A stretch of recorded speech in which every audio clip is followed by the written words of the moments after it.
Hello everyone, welcome to my YouTube channel English and polity with Sudesh. So guys, आज जो है हम pronoun में रिलेटिव प्रोनाउन का थर्ड लेक्चर पढ़ेंगे और रिलेटिव प्रोनाउन का हम सेकेंड लेक्चर में हमने फर्स्ट रूल हमने समझा था कि function of relative pronoun in subordinate clause. तो इनमें हमने बताया था कि कुछ हमारा रिलेटिव प्रोनाउन जिनका यूज हम सबऑर्डिनेट क्लॉज के सब्जेक्ट की तरह करते हैं, और रूल हमने सेकंड बताया था कि कुछ रिलेटिव प्रोनाउन का यूज हम सबऑर्डिनेट क्लॉज में वर्ब के ऑब्जेक्ट की तरह करते हैं, और रूल थर्ड में हमने बताया था कि कुछ रिलेटिव प्रोनाउन का यूज हम सबऑर्डिनेट क्लॉज में प्रीपोजिशन के ऑब्जेक्ट की तरह करते हैं। और इसी प्रीपोजिशन के ऑब्जेक्ट को लेकर के जो है डिफाइन करने में या इनको एक्सप्लेन करने में कुछ त्रुटि हो गया था, या कह सकते हैं कि इनकी कुछ कमी को हम पूरा इस वीडियो में हम करेंगे, डिटेल इनका जो है अध्ययन करेंगे। तो अब हम इसी चीज को देखते हैं कि function of relative pronoun in subordinate clause. अब relative pronoun use as subject of subordinate clause, यानी कि रिलेटिव प्रोनाउन कौन कौन से हमारे, अब हमने लिखा है हु, हुम, विच, दैट। तो अब हम ध्यान रखेंगे कि जो है हमारा रिलेटिव प्रोनाउन हुम नहीं होगा। तो रिलेटिव प्रोनाउन हु, विच और दैट, इनका यूज हम सबऑर्डिनेट क्लॉज में सब्जेक्ट की तरह करते हैं। तो अब एक सेंटेंस हम देखते हैं, जैसे रीना सा the boy who was limping. अब रीना हमारा देख रहे हैं कि सब्जेक्ट हुआ, सा हमारा वर्ब हुआ, अब देख रहे हैं कि बॉय, और इनके बाद रिलेटिव प्रोनाउन हु आया हुआ है। तो ये जो है हम देख रहे हैं कि रिलेटिव प्रोनाउन हमारा हु आया है, और ये जो सब्जेक्ट की तरह यूज हो रहा है, और इनके पहले बॉय हमारा देख रहे हैं कि एंटीसीडेंट हुआ, जो नाउन है एंटीसीडेंट का कार्य कर रहा है। अब देख रहे हैं कि ये सब्जेक्ट हुआ और वाज हमारा वर्ब हो गया। तो हमने कहा कि जो है हमारे पास जो हु, विच, दैट, इनका यूज सबऑर्डिनेट क्लॉज के सब्जेक्ट की तरह करते हैं। तो अब हम देख रहे हैं कि ये जो है रिलेटिव प्रोनाउन हु का यूज हमारा सब्जेक्ट की तरह यूज हुआ है इस क्लॉज का, और इनका ये एंटीसीडेंट हुआ। अब हम बताते हैं यहां पर कि हु, ध्यान देंगे कि हु जो है हमारा, इनके बाद हमारा वर्ब का यूज होता है, वो भी इनके पहले आने वाले एंटीसीडेंट के अकॉर्डिंग। तो अब हम देख रहे हैं कि हमारा बॉय हुआ, और इस बॉय के अकॉर्डिंग ही हमने वाज का यूज किया।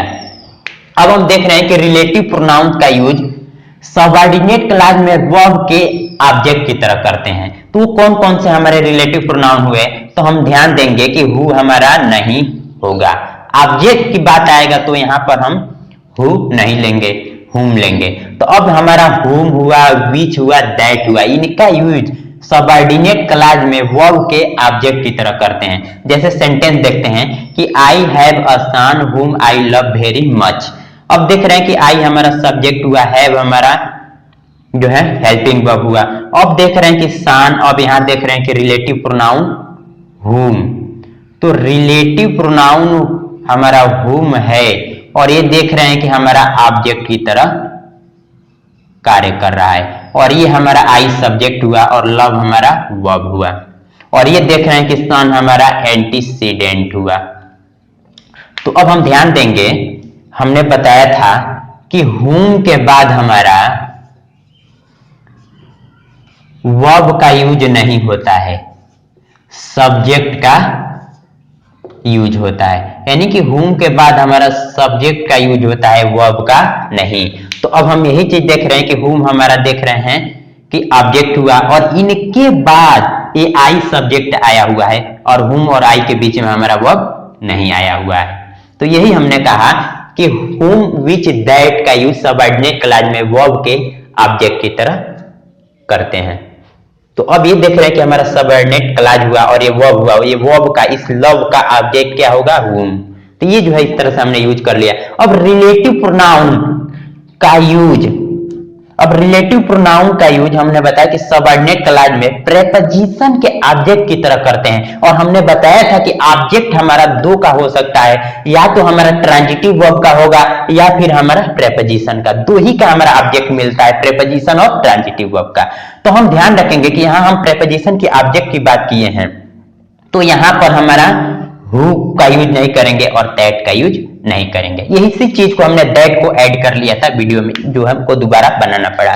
तो रिलेटिव प्रोनाउन यानी कि रिलेटिव प्रोनाउंस का यूज सबऑर्डिनेट क्लॉज में प्रेपोजिशन के ऑब्जेक्ट की तरह करते हैं। जैसे सेंटेंस देख रहे हैं कि she is the girl with whom I lived, this is the pen with which we usually write, the cart on which I was sitting began to crack.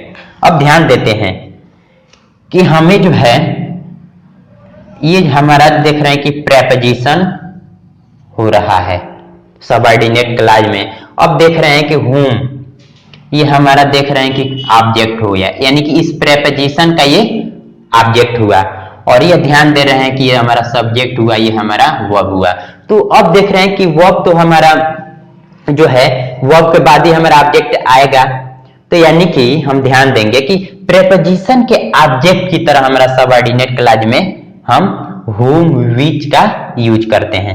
तो अब हम ध्यान देते हैं यहां पर कि दिस इज द पेन। अब देख रहे हैं कि यहां हमारा प्रेपोजिशन हुआ और ये which का यूज हमारा ऑब्जेक्ट की तरह हुआ है सबऑर्डिनेट क्लॉज में। अब द कार्ट ऑन which, ये हमारा प्रेपोजिशन हुआ और इनके बाद हम ऑब्जेक्ट यानी कि ये प्रेपोजिशन का ऑब्जेक्ट हुआ सबऑर्डिनेट क्लॉज में। तो अब हमने जो है सेंटेंस लेकर के समझा, और भी हम कुछ सेंटेंस लेकर के समझते हैं और फिर इनको हम डिटेल एक्सप्लेन करते हैं। सेंटेंस देखते हैं कि this is the student to whom I have taught English, this is the hotel in which I stayed. इसमें भी हम देख रहे हैं कि सबऑर्डिनेट क्लॉज में प्रेपोजिशन के ऑब्जेक्ट की तरह हम whom और which का यूज करते हैं। तो अब हम देख रहे हैं कि ये जो है टू हमारा प्रेपोजिशन हुआ और इनके ऑब्जेक्ट की तरह ये यूज हुआ, और यहां भी हम देख रहे हैं कि इन हमारा प्रेपोजिशन हुआ और ये जो है हमारा प्रेपोजिशन के ऑब्जेक्ट की तरह सबऑर्डिनेट क्लॉज में हुआ। अब हम एक नोट देखेंगे कि अगर वर्ब के बाद हमारा प्रेपोजिशन आता है, वर्ब के बाद प्रेपोजिशन आता है, या कह सकते हैं कि प्रेपोजिशन का यूज हमारा सेंटेंस के एंड में हो, तो हम इंडिपेंडेंट स्वतंत्र हो जाते हैं। whom which that में से हम किसी का भी यूज कर लेते हैं। या अगर हमारा जो है प्रेपोजिशन वर्ब के बाद आता है, या कह सकते हैं कि सेंटेंस के एंड में हमारा प्रेपोजिशन को अगर रख दें तो हम स्वतंत्र हो जाते हैं whom which that का यूज करने के लिए। और हमने whom और which का कर रहे थे और हम that का भी यूज करने के लिए स्वतंत्र हो जाते हैं अगर प्रेपोजिशन को एंड में रख देते हैं। तो अब इसी सेंटेंस को हम एक्सप्लेन करते हैं लिख करके कि this is the student to whom I have taught English. तो हमने कहा कि जो है प्रेपोजिशन को एंड में रख देते हैं, तो देख रहे हैं क्या होता है। तो ये हो जाएगा हमारा this is the student, this is the student. अब देख रहे हैं इनको एंड में रखना है, तो अब यहां whom को पहले रहने देंगे, whom I have taught English। अब यहां हम टू को लास्ट में हमने रख दिया, तो हमने टू को लास्ट में रखा तो हम whom which that किसी का भी कर सकते हैं। अब आगे हम देख रहे हैं, फिर इस सेंटेंस को हम चाहें तो ऐसे भी लिख सकते हैं कि दिस, क्योंकि हम अब स्वतंत्र हो गए हैं एंड में रख करके, दिस इज द स्टूडेंट।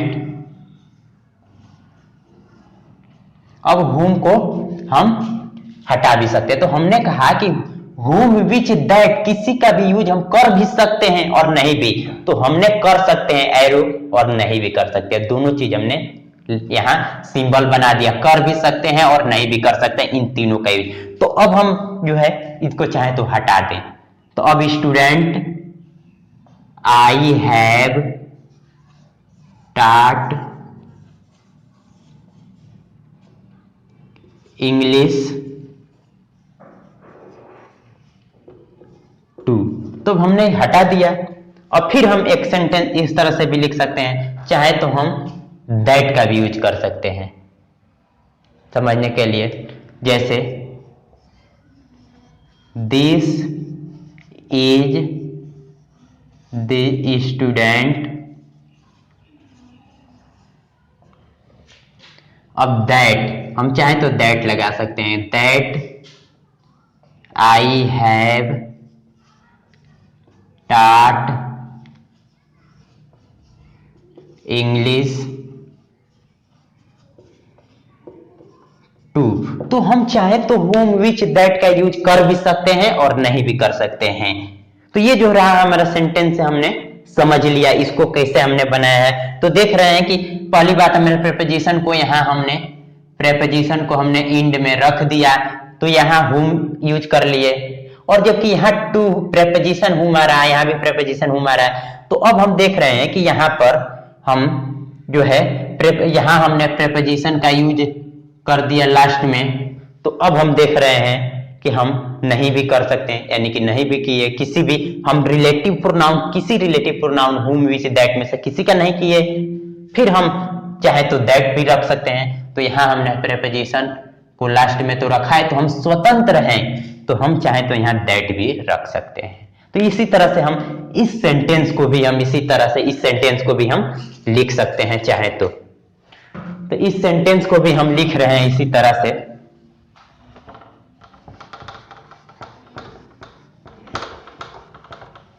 ध्यान देंगे कि इनको भी प्रेपोजिशन को हम इंड में रख करके हम चाहे तो स्वतंत्र हो जाएंगे किसी भी तरह लिखने के लिए। तो अब देख रहे हैं इनको हम लिखना चाहें तो पहली बात हम ध्यान रखेंगे, इनको लिखने के लिए हम चाहें तो इनको लास्ट में रख दें। तो अब ये हो जाएगा हमारा दिस इज द होटल। ध्यान रखेंगे कि इसको हम जो है होटल पढ़ते हैं, लेकिन नहीं, ये जो है गलत होता है। आप जो है गूगल डिक्शनरी को प्रोनाउंसिएशन साउंड को सुन सकते हैं, तो इसका कुछ प्रोनाउंसिएशन कुछ ऐसे आएगा, हाउटल, होटल नहीं, हाउटल, हाउटल, ऐसा साउंड आएगा। तो दिस इज द होटल। अब यहां ध्यान रखेंगे कि इनको आगे रख देंगे, तो विच आई स्टेड इन, हमने जो है लास्ट में रख दिया। और दूसरी बात हम चाहें तो दैट लगा सकते हैं, हम स्वतंत्र हैं। अब देख रहे हैं इसी चीज को हम ऐसे भी लिख सकते हैं कि this is the hotel, this is the hotel. अब देख रहे हैं कि यहां हमने दैट का यूज कर दिए, दैट आई स्टेड इन। तो अब हमने देख रहे हैं कि यहाँ बीच, यहाँ दैट, और हम चाहें तो अब नहीं भी रख सकते हैं, हम स्वतंत्र हैं, तो अब चाहें तो हटा भी सकते हैं। तो अब यहाँ देख रहे हैं कि this is the hotel, I stayed in. तो अब हम देख रहे हैं कि हमने रिलेटिव प्रोनाउन को हटा दिया, किसी को नहीं रखा। तो अब यहां हमने देख रहे कि प्रेपोजिशन को यहां भी हमने लास्ट में रख दिया, तो हम स्वतंत्र हो गए किसी भी तरह लिखने के लिए। इनमें से हम किसी को रख भी सकते हैं और नहीं भी रख सकते। वो भी कैसे रखेंगे कि जहां जिसकी जरूरत होगा, जहां हुम की जरूरत होगा तो हुम को रखेंगे या नहीं रखेंगे, जहां विच की जरूरत होगा विच को रखेंगे या नहीं रखेंगे, दैट की जरूरत होगा तो दैट को रखेंगे। तो ये जो है इनके जो है सेंटेंस पर डिपेंड करेगा किसका यूज आएगा किसका नहीं आएगा। तो इस तरह से जो है हमने समझ लिया। अब हम आगे देखते हैं इसी में ही एक रूल। हम रूल देखते हैं कि हमारा प्रेपोजिशन के बाद whom और which का यूज होता है, that का नहीं। रूल हम देखेंगे कि हमारा प्रेपोजिशन के बाद whom और which का यूज होता है, that का नहीं। और प्रेपोजिशन के बाद whom और which का यूज होता है, that का नहीं। और ध्यान रखेंगे कि इस रिलेटिव प्रोनाउन whom और which के बाद हम प्रेपोजिशन का यूज नहीं करेंगे, यानी कि that का यूज नहीं करेंगे और इनके बाद जो आएगा प्रेपोजिशन प्लस whom और which, इनके बाद हम प्रेपोजिशन का यूज नहीं करेंगे। जैसे सेंटेंस देखते हैं कि this is the house in which she lives in, the man to whom I spoke to, the girls with whom I work with. अब ध्यान देते हैं कि ये हमारा प्रेपोजिशन हुआ इन और इनके बाद हमारा आया हुआ है विच, ठीक है। और ध्यान रखें कि इनके बाद प्रेपोजिशन आया हुआ है, तो हमने कहा कि इस दशा में यानी कि प्रेपोजिशन प्लस whom या विच के बाद हम प्रेपोजिशन का यूज नहीं करते, तो इनको हमको हटाना पड़ेगा। तो सही क्या हो जाएगा कि this is the house in which she live, बस अब ये यहां तक सही हो जाएगा। अब ध्यान रखेंगे द मैन टू, ये हमारा प्रेपोजिशन हुआ और इनके बाद whom रिलेटिव प्रोनाउन। अब ध्यान रखें इनके बाद यहाँ जो है प्रेपोजिशन आया हुआ है, तो इस प्रेपोजिशन को हम हटा देंगे। अब यहाँ देख रहे हैं कि द गर्ल्स विद, ये हमारा विद प्रेपोजिशन आया हुआ है और इनके बाद रिलेटिव प्रोनाउन whom आया हुआ है, तो इनके बाद हम प्रेपोजिशन को हटा देंगे।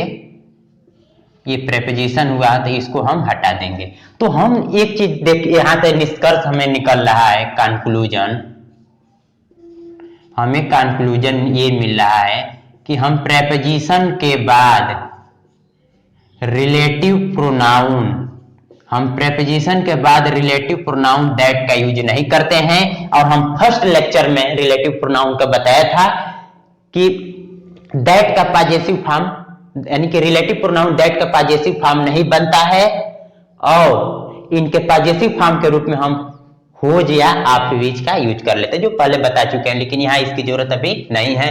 अब हम ध्यान रखेंगे एक रूल कि हमारे पास पहले सच आ जाए, इनके बाद एज का यूज होगा।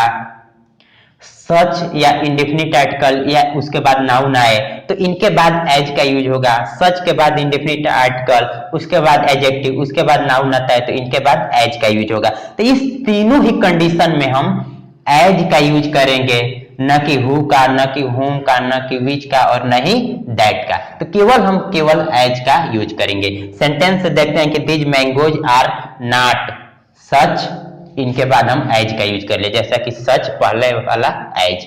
अब ये देखेंगे कि he is such indifferent article, ये हमारा नाउन आया और इनके बाद हम एज का यूज कर लिए। अब देख रहे हैं कि सी इज नॉट सच, उसके बाद इंडेफिनिट आर्टिकल, उसके बाद हम ध्यान रखें कि ये हमारा एडजेक्टिव आया हुआ है और ये हमारा नाउन आया और इनके बाद हम एज का यूज करेंगे। तो she is not such a beautiful girl as he expected. तो हम ध्यान रखेंगे कि इनको ब्यूटीफुल बोलते हैं, जो कि सही प्रोनाउंसिएशन इसका होता है ब्यूटीफुल। तो ये जो है हमने जो है रूल समझा और हम आगे रूल कुछ देखते हैं। रूल देखते हैं कि अगर हमारे पास एज के बाद एडजेक्टिव आ जाता है और एडजेक्टिव के बाद हमारा नाउन आता है और नाउन के बाद हमारा एज आता है। अगर किसी सेंटेंस में एज के बाद एडजेक्टिव, एडजेक्टिव के बाद नाउन और नाउन के बाद एज, या कह सकते हैं नाउन हो भी कहीं, अगर हमारा नाउन दिख भी जाए या नहीं भी दिख जाए उससे कोई बात नहीं। अगर एज एडजेक्टिव आ जाता है, एज के बीच में एडजेक्टिव आ जाता है तो फर्स्ट एज हमारा एडवर्ब की तरह कार्य करता है। फर्स्ट एज जो होता है हमारा एडवर्ब की तरह कार्य करता है। जैसे he asked as many questions as he could। अब ध्यान देंगे कि एज, और ये ध्यान रहे हैं कि हमारा एडजेक्टिव हुआ और ये जो है हमारा नाउन हुआ और ये हमारा एज हुआ। तो अब हम ध्यान देंगे कि अगर ये देख रहे हैं कि एज, एडजेक्टिव, नाउन, एज, तो ये जो है हमारा एडवर्ब की तरह कार्य कर रहा है। जैसे he asked as many questions as he could, तो ये जो है इनमें जो है एडवर्ब की तरह कार्य कर रहा है। अब देख रहे हैं कि I collected as many specimen, ये एज हुआ और ये हमारा एडजेक्टिव हुआ और ये हमारा नाउन हुआ और फिर हमारा एज आया हुआ है। तो I collected as many specimens as I could find। तो इनमें जो है फर्स्ट एज जो देख रहे हैं कि ये एडवर्ब का कार्य कर रहा है। अब हम एक आगे रूल देखेंगे कि पर्सनल प्रोनाउंस के बदले हम द सेम का यूज नहीं करेंगे। यानी कि पर्सनल प्रोनाउन के बदले हम द सेम का यूज नहीं करेंगे। जैसे अब हम देख रहे हैं sentence, I gave her a pen, I gave her a pen and she gave it. अब ये देख रहे हैं कि हमारा पर्सनल प्रोनाउन टू सीता, तो पर्सनल प्रोनाउन तो इसमें कई है, लेकिन यहां हम ध्यान रहेंगे इनके जगह पर, जैसे I gave her a pen and she gave it to Sita. तो अब इसको हम चाहे तो ऐसे लिखें, जैसे आई गेव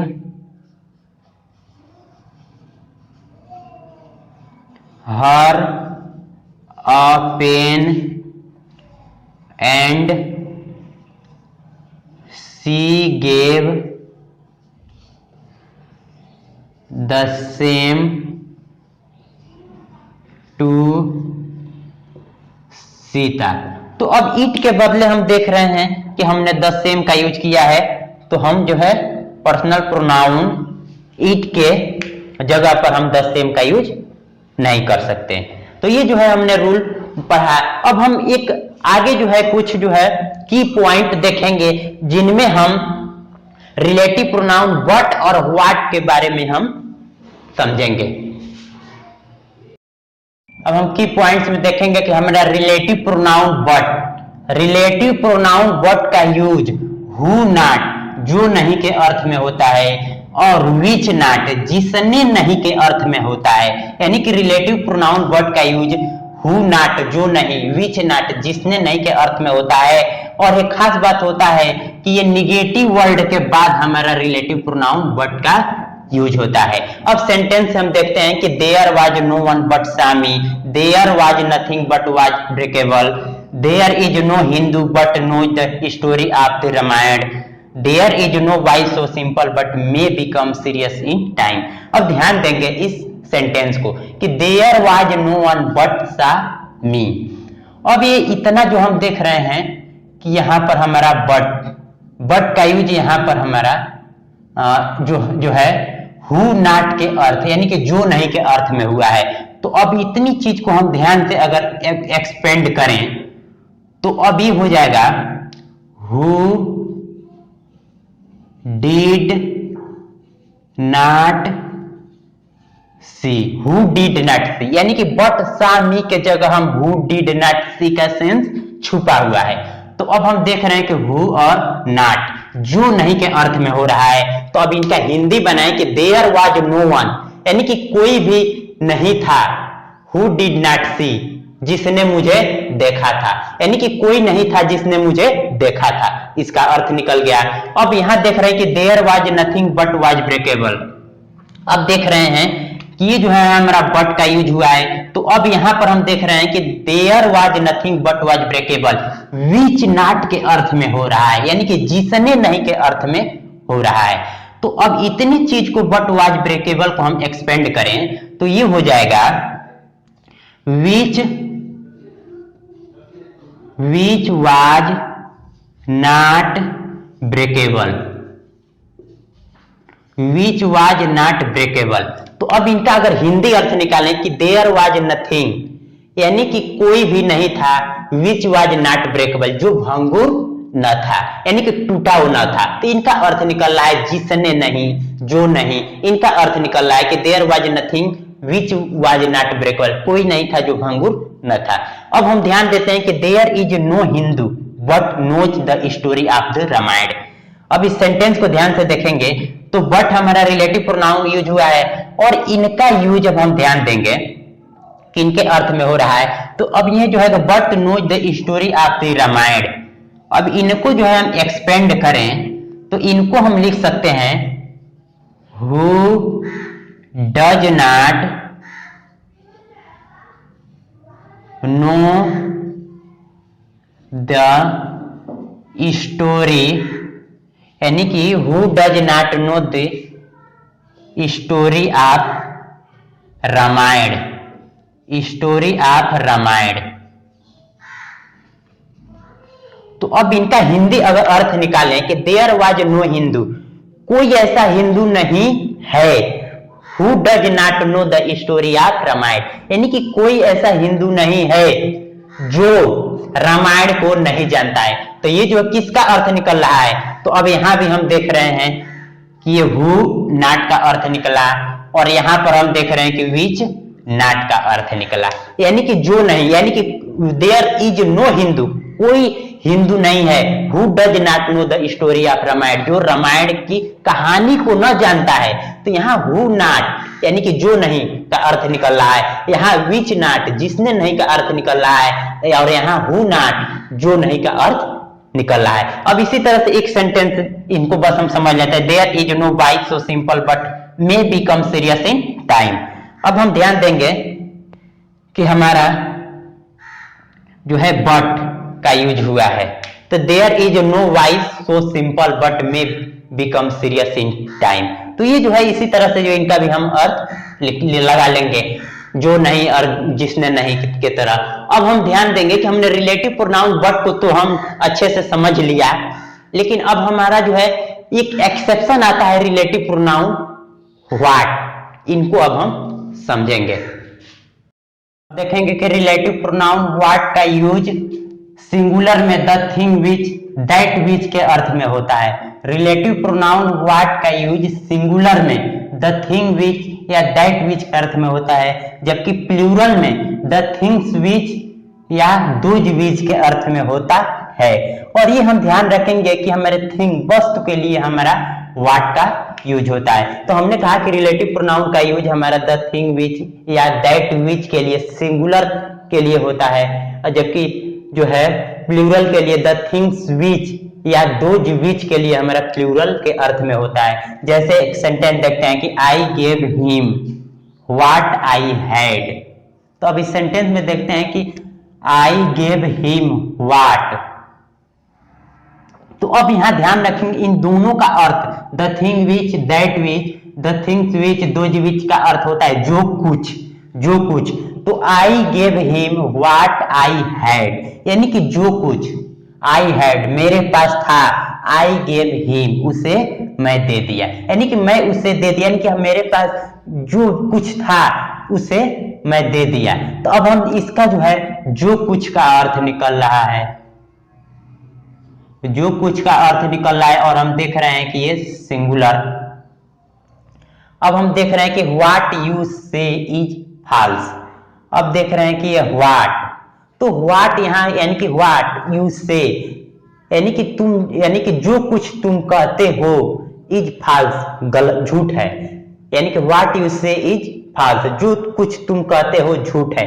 तो यहां भी देख रहे हैं कि जो कुछ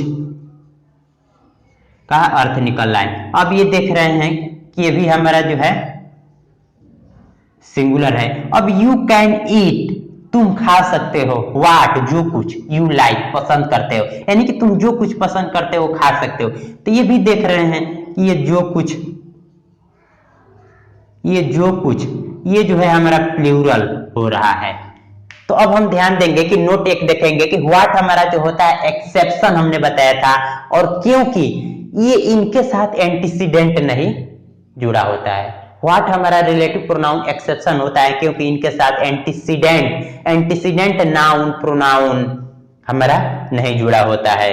और हम ध्यान रखेंगे व्हाट में the thing which the things which का अर्थ प्रेजेंट होता है, यानी कि व्हाट में द थिंग विच या द थिंग्स विच का अर्थ प्रेजेंट होता है। अब हम देख रहे हैं कि he has given me the pen what I needed.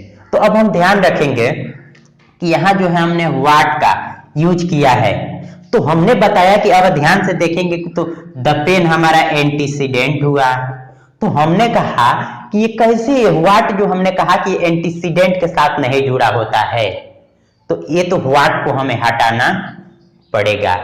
तो अब इनके अकॉर्डिंग हम चाहें व्हाट के बदले रखने के लिए अलग रिलेटिव प्रोनाउन, तो हम देख रहे हैं कि he has given me the pen. तो अब ये जो है विच को भी रख सकते हैं और हम दैट को भी रख सकते हैं। तो he has given me the pen which I needed या दैट आई नीडेड। अब देख रहे हैं कि she can take any book. अब ध्यान से देखेंगे कि एनी बुक हमारा एंटीसीडेंट हुआ, और ये जो है व्हाट, तो हमने कहा कि व्हाट एंटीसीडेंट से जुड़ा नहीं होता है, तो हमें व्हाट को तो हटाना पड़ेगा। तो अब हम ध्यान रखेंगे इनके लिए she can take any book, तो अब यहां दैट का यूज कर लेंगे। तो हम ध्यान में रखेंगे कि रिलेटिव प्रोनाउन व्हाट के बदले हम रिलेटिव प्रोनाउन व्हाट के बदले हम विच और दैट का यूज कर सकते हैं, वो भी सेंटेंस में जो है सेंटेंस में जो है अरेंजमेंट हो जाए, यानी कि सेंटेंस के अकॉर्डिंग हम रिलेटिव प्रोनाउन व्हाट के जगह हम विच और दैट का कर सकते हैं। तो ये जो है हमने जो है रिलेटिव प्रोनाउन व्हाट को पढ़ा और इनके पहले जो है हमने बट को समझा। तब हम कुछ आगे रूल देखते हैं। हम रूल देखते हैं कि स्ट्रक्चर एक हम देखते हैं, समझते हैं कि अगर हमारा स्ट्रक्चर सेंटेंस का द, उसके बाद कंपैरेटिव, उसके बाद subject verb comma the comparative subject verb full stop, अगर इस तरह का, अब हम देख रहे हैं कि द, उसके बाद ये कंपैरेटिव, उसके बाद सब्जेक्ट, ये वर्ब, उनके बाद हमारा देख रहे हैं कि ये कामा, और ये देख रहे हैं कि हमारा द, फिर हमारा कंपैरेटिव, फिर हमारा सब्जेक्ट, ये वर्ब और ये हमारा फुल स्टॉप। अगर स्ट्रक्चर इस तरह का हमें दिखे तो हम इस स्ट्रक्चर में हम देख रहे हैं कि ये दैट जो आया हुआ है, तो दैट आया तो इनके पहले कोई एंटीसीडेंट नहीं है, यानी कि इस सेंटेंस में हम ध्यान रखेंगे कि रिलेटिव प्रोनाउन दैट किसी भी एंटीसीडेंट को रेफर नहीं कर रहा है, तो इस दैट की हमें जरूरत नहीं है।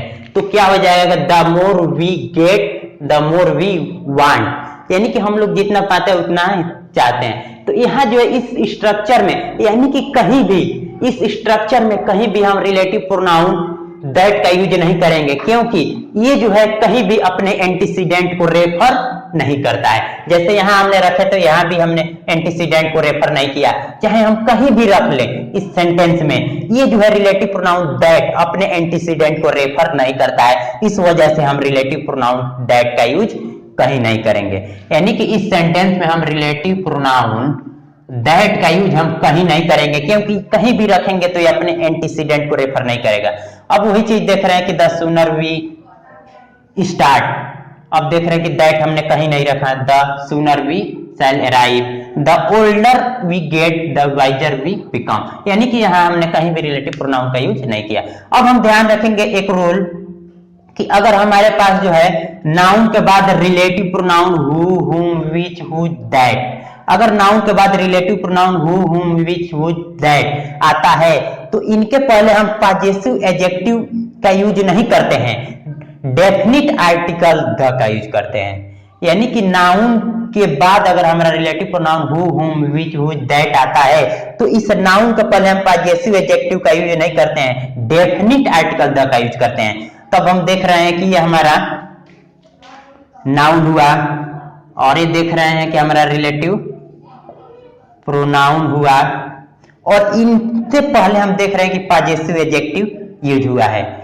क्यों कि हमने पहले भी पढ़ते हुए आ रहे हैं नाउन में कि हमारा जो है नाउन से पहले पॉजेसिव एडजेक्टिव यूज होता है, लेकिन यहाँ पर जो है रिलेटिव प्रोनाउन दैट की वजह से हम ये जो क्या कर रहा है, रिलेटिव प्रोनाउन दैट की वजह से ये क्या कर रहा है, यहाँ डेफिनिट आर्टिकल द का यूज करेंगे, क्योंकि ये रिलेटिव प्रोनाउन का ये एंटीसीडेंट हो गया।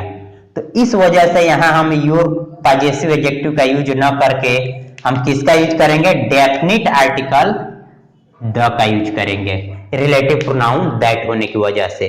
तो अब हम हो जाएगा कि the table that you bought yesterday is black, यानी कि हमने जो है रूल को हमने समझा। अब हम कुछ आगे रूल समझते हैं। हम आगे रूल देखते हैं कि अगर हमारे पास कुछ वर्ड जैसे इंक्लूडिंग, नोटेबली, मेनली, नेमली, स्पेशली, चीफली, पार्टिकुलरली, इन सब वर्ड के बाद अगर हमारा रिलेटिव प्रोनाउन आता है, यानी कि इंक्लूडिंग, नोटेबली, मेनली, नेमली, स्पेशली, चीफली, पार्टिकुलरली, इनके बाद अगर रिलेटिव प्रोनाउन आता है तो इस रिलेटिव प्रोनाउन के पहले हम दोज का यूज करते हैं। इन वर्ड के बाद अगर रिलेटिव प्रोनाउन आता है तो इस रिलेटिव प्रोनाउन के पहले हम दोज का यूज करते हैं। जैसे हम देख रहे हैं कि most of the people, specially those who have committed a crime are absent today. अब ध्यान से देखेंगे कि most of the people specially, और ये स्पेशली हमारा वर्ड आ गया, और ये जो है हमारा रिलेटिव प्रोनाउन है, तो इनके पहले हम दोज का यूज करेंगे। A crime are absent today. अब देख रहे हैं कि ऑल द इम्प्लाइज, अब देख रहे हैं कि all the implies including those whom I have appointed have gone against me। अब देख रहे हैं कि इंक्लूडिंग आ गया वर्ड, और इनके बाद हम देख रहे हैं कि ये हमारा रिलेटिव प्रोनाउन आ गया, तो इनके पहले हम दोज का यूज किए हैं, यहां भी हम दोज का यूज किए हैं। अब हम देखते हैं कि अगर हमारे पास जो है आगे रूल कि रिलेटिव प्रोनाउन के बाद प्रयुक्त क्लाज, अगर रिलेटिव प्रोनाउन के बाद हमारा जो क्लाज आता है और इन क्लाज में हम सब्जेक्ट के रूप में first, second, third person use as subject, अगर हम ध्यान देंगे कि अगर हमारे पास रिलेटिव प्रोनाउन हम देख रहे हैं कि ये हमारा रिलेटिव प्रोनाउन हो गया, और ये जो है the student who has come late he is intelligent. अब देख रहे हैं कि ये जो है रिलेटिव प्रोनाउन के बाद ये हमारा जो है क्लाज आ गया, तो हम देख रहे हैं कि अगर रिलेटिव प्रोनाउन के बाद क्लाज में हम सब्जेक्ट के रूप में यूज एज सब्जेक्ट के रूप में हम फर्स्ट, सेकेंड, थर्ड पर्सन का यूज हम नहीं करते हैं। यानी कि रिलेटिव प्रोनाउन के बाद अगर हमारा क्लाज आ रहा है तो उस क्लाज में हम ध्यान रखेंगे कि फर्स्ट, सेकेंड, थर्ड पर्सन को हम सब्जेक्ट के रूप में नहीं रखते हैं। तो फर्स्ट पर्सन में हमारा जैसे I, we, second person you, third person हमारा हो जाएगा ही, सी, इट, प्लूरल दे। तो इस तरह से जब हम देख रहे हैं कि the student who has come late ही, अब देख रहे हैं कि ये सब्जेक्ट की तरह यूज हुआ है, यहाँ ही जो है हमारा इस क्लाज में सब्जेक्ट की तरह यूज हुआ है, इस वजह से इसको हम हटा देंगे। तो सही क्या हो जाएगा, the student who has come late is intelligent. अब यहाँ देख रहे हैं कि the book which, relative pronoun हमारा आ गया। अब देख रहे हैं कि द बुक विच, अब देख रहे हैं यहाँ पर cost RS 100 it is selling well, और ये देख रहे हैं कि ये हमारा क्लाज हो गया, और हम देख रहे हैं कि रिलेटिव प्रोनाउन के बाद क्लाज में हमारा सब्जेक्ट के रूप में हम तीनों पर्सन का यूज नहीं करते हैं। तो अब देख रहे हैं cost RS 100 it is selling, ये देख रहे हैं कि ये सब्जेक्ट की तरह यहाँ कार्य कर रहा है, तो इसको तो हमें सब्जेक्ट की तरह कार्य कर रहा है तो इट को हटाना पड़ेगा। तो सही क्या हो जाएगा, the book which cost RS 100 is selling well. यानी कि जो है हमने जो है दो रूल समझा, और भी हम आगे रूल देखते हैं। रूल देखेंगे कि एंटीसीडेंट और रिलेटिव प्रोनाउन के बीच हम एंड का यूज नहीं करते हैं। एंटीसीडेंट और रिलेटिव प्रोनाउन, यानी कि एंटीसीडेंट के बाद और रिलेटिव प्रोनाउन के पहले, यानी कि एंटीसीडेंट और रिलेटिव प्रोनाउन एक साथ आए हो तो इनके बीच में हम एंड का यूज नहीं करेंगे। जैसे ही इज राकेश, अब राकेश हम देख रहे हैं कि एंटीसीडेंट का कार्य कर रहा है और ये जो है एंड आया हुआ है, और ये देख रहे हैं कि रिलेटिव प्रोनाउन, तो रिलेटिव प्रोनाउन हु जो है राकेश को रिलेट कर रहा है, तो यानी कि देख रहे हैं कि ये एंटीसीडेंट और रिलेटिव प्रोनाउन, तो इनके बीच में हम एंड की जरूरत नहीं है।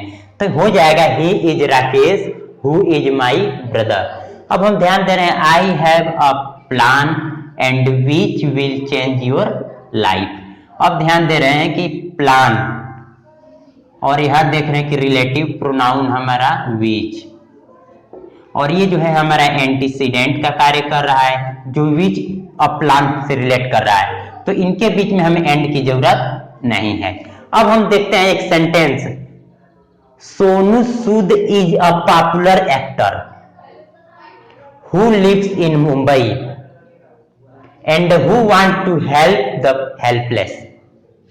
अब एक और सेंटेंस देख रहे हैं कि he is a famous teacher who lives in Delhi and who want to open a school for the poor.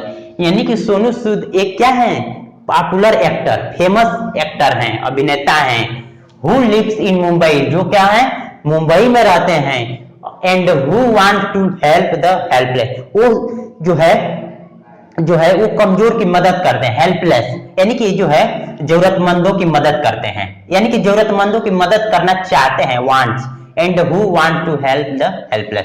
अब देख रहे हैं कि he is a famous teacher, यानी कि वह क्या है फेमस टीचर हैं जो दिल्ली में रहते हैं और वो जो है गरीबों के लिए एक स्कूल खोलना चाहते हैं। तो इस तरह का सेंटेंस का अर्थ निकल रहा है। तो अब हम ध्यान देंगे सेंटेंस को, Sonu Sood is a popular actor who, यहाँ relative pronoun lives in Mumbai and who, यहाँ दो रिलेटिव प्रोनाउन यूज हुआ है, वो भी एक ही, और इन दोनों का एंटीसीडेंट देख रहे हैं, एंटीसीडेंट एक ही है, यानी कि हु का सोनू सूद, और यहां भी हु को ही हम सोनू सूद को ही बता रहा है। अब देख रहे हैं यानी कि हु जो है रिलेट कर रहा है सोनू सूद से। अब देख रहे हैं he is a famous teacher, अब देख रहे हैं कि हु रिलेटिव प्रोनाउन, और इन lives in Delhi, and who ये भी हमारा रिलेटिव प्रोनाउन, यानी कि ये दोनों ही, यानी कि ये भी हमारा रिलेट कर रहा है टीचर को, और ये भी हमारा रिलेट कर रहा है रिलेटिव प्रोनाउन टीचर को। तो इनके लिए एक हम रूल देखेंगे, तैयार करें कि हमारे पास रिलेटिव प्रोनाउन वन और एक रिलेटिव प्रोनाउन हमारा यहां दो, यानी कि दो रिलेटिव प्रोनाउन,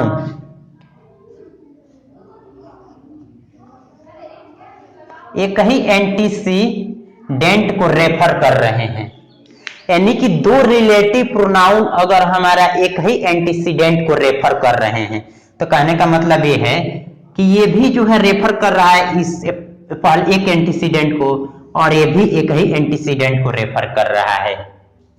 तो हम क्या करते हैं कि फर्स्ट रिलेटिव प्रोनाउन के पहले हम एंड का यूज कर देते हैं। तो हम फर्स्ट यानी कि हम ध्यान रखेंगे कि अगर एंटीसीडेंट, अगर दो रिलेटिव प्रोनाउन किसी एक एंटीसीडेंट को रेफर कर रहे हैं, तो फर्स्ट रिलेटिव प्रोनाउन के बाद, यानी कि कह सकते हैं कि सेकेंड रिलेटिव प्रोनाउन के पहले हम एंड का यूज करेंगे, यानी कि ये दो रिलेटिव प्रोनाउन किसी एक ही एंटीसीडेंट को रेफर कर रहे हैं, तो दो दूसरे जो है यानी कि सेकेंड रिलेटिव प्रोनाउन के पहले हम एंड का यूज करते हैं, यही हमारा रूल हुआ। तो अब हम देख रहे हैं कि सोनू सूद हमारा जो है एंटीसीडेंट हुआ, और यहां देख रहे हैं यहां रिलेटिव प्रोनाउन इनको सोनू सूद को रिलेट कर रहा है, और ये जो है दूसरा रिलेटिव प्रोनाउन के पहले हमने एंड का, यही हमने कह रहे हैं कि दूसरा रिलेटिव प्रोनाउन के पहले एंड का यूज कर रहे हैं, और ये भी रिलेटिव प्रोनाउन हमारा सोनू सूद को रिलेट कर रहा है। अब देख रहे हैं कि he is a famous teacher who lives in Delhi and who, अब देख रहे हैं कि ये भी हमारा जो है हु फेमस टीचर को रिलेट कर रहा है, और ये भी देख रहे हैं कि वांट, देख रहे हैं कि हु हमारा जो है टीचर को रिलेट कर रहा है। तो इस हु के रिलेटिव प्रोनाउन के पहले हम एंड का यूज किए, यही हमारा रूल था। अब हम एक आगे रूल देखते हैं। हम रूल देखेंगे कि अगर हमारा प्रोनाउन एंटीसीडेंट, यानी कि दो प्रोनाउन एंटीसीडेंट, यानी कि प्रोनाउन एंटीसीडेंट वन और प्रोनाउन एंटीसीडेंट सेकेंड, यानी कि ये दोनों एंड से जुड़े हों, यानी कि दो प्रोनाउन एंटीसीडेंट हमारा एंड से जुड़ा। प्रोनाउन एंटीसीडेंट कहने का मतलब वो क्या होगा, वो प्रोनाउन हो, या कह सकते हो इंडेफिनिट प्रोनाउन हो, यानी कि दो प्रोनाउन एंटीसीडेंट अगर एंड से जुड़े हों, तो सेकेंड प्रोनाउन एंटीसीडेंट के अकॉर्डिंग हम रिलेटिव प्रोनाउन यूज करेंगे, यानी कि सेकेंड के अकॉर्डिंग, यानी कि सेकेंड प्रोनाउन एंटीसीडेंट के अकॉर्डिंग हम रिलेटिव प्रोनाउन का यूज करेंगे। जैसे अब सेंटेंस में हम देखते हैं कि I hold in high esteem everything and everybody who reminds me of my attention. अब सेंटेंस को ध्यान से देखेंगे कि I hold in high esteem everything and everybody, तो अब यहां हम देख रहे हैं कि ये हमारा प्रोनाउन एंटीसीडेंट हुआ, और ये एक प्रोनाउन एंटीसीडेंट हुआ, और ये देख रहे हैं कि एंड से जुड़ा है। दो प्रोनाउन एंटीसीडेंट एंड से जुड़ा है, तो सेकंड प्रोनाउन एंटीसीडेंट के अकॉर्डिंग हम रिलेटिव प्रोनाउन, तो इस एवरीबॉडी के अकॉर्डिंग हमारा रिलेटिव प्रोनाउन हु का यूज करेंगे। तो अब देख रहे हैं कि I hold in high esteem everything and everybody who reminds me of my attainments. अब यानी कि एवरीबॉडी के अकॉर्डिंग रिलेटिव प्रोनाउन यहाँ हु यूज हो गया। अब इसी तरह से देख रहे हैं कि I hold in high steam anybody. अब ये देख रहे हैं कि हमारा जो है प्रोनाउन एंटीसीडेंट हुआ और यहाँ भी प्रोनाउन एंटीसीडेंट हुआ और ये एंड से जुड़ा है, तो इस एनीथिंग के अकॉर्डिंग हमारा विच का यूज हुआ है। तो आई hold in high steam anybody and anything which reminds me of my attainments. तो इस तरह से जो हमने सेकंड प्रोनाउन एंटीसीडेंट के अकॉर्डिंग हम रिलेटिव प्रोनाउन का यूज करेंगे। अब हम एक और रूल, लास्ट रूल देखते हैं कि अगर क्लाज हमारा एंटीसीडेंट की तरह यूज हो रहा है, अगर क्लाज का यूज हमारा एंटीसीडेंट की तरह हो रहा है, तो इस क्लाज के बाद हम विच का यूज करते हैं, नहीं हु का, नहीं हुम का और नहीं दैट का। यानी कि अगर क्लाज हमारा एंटीसीडेंट की तरह कार्य कर रहा है, एंटीसीडेंट की तरह यूज हो रहा है, तो इनके बाद हम रिलेटिव प्रोनाउन हु का यूज करेंगे, हु हुम दैट का नहीं। जैसे सेंटेंस देखते हैं कि he passed the +2 examination in 2020 with 85% marks which prove that he was an intelligent student. तो अब इस सेंटेंस को देख रहे हैं कि ही पास्ड द +2 एग्जामिनेशन, यानी कि 10+2 कह सकते हैं कि he passed the 10+2 examination in 2014 with 85% marks. अब यहां देख रहे हैं ये पूरा का पूरा बात हमारा जो है क्लाज हुआ, और देख रहे हैं इनके बाद हम देख रहे हैं कि रिलेटिव प्रोनाउन का यूज हुआ है। तो रिलेटिव प्रोनाउन अपने से पहले हमने बताया था कि रिलेटिव प्रोनाउन अपने से पहले आने वाले एंटीसीडेंट को रिलेट करता है, तो हमारा antecedent noun, pronoun, clause, phrase हो सकता है। तो अब हम ध्यान देंगे कि he pass the 10+2 examination in 2014 with 85% marks which prove that he was an intelligent student. अब हम ध्यान देंगे कि ये क्लाज जो है एंटीसीडेंट की तरह यूज हो रहा है, ये एंटीसीडेंट की तरह यूज हो रहा है, और इनके लिए, इस क्लाज के लिए हम रिलेटिव प्रोनाउन विच का यूज किए हैं। तो अब जो है वीडियो लंबा होने की वजह से रिलेटिव प्रोनाउन को आज फिर हम यहीं रोकते हैं, और नेक्स्ट वीडियो में फिर हम रिलेटिव प्रोनाउन का रूल पढ़ेंगे। तो आज के लेक्चर में बस इतना ही। तो I hope you must have like this video.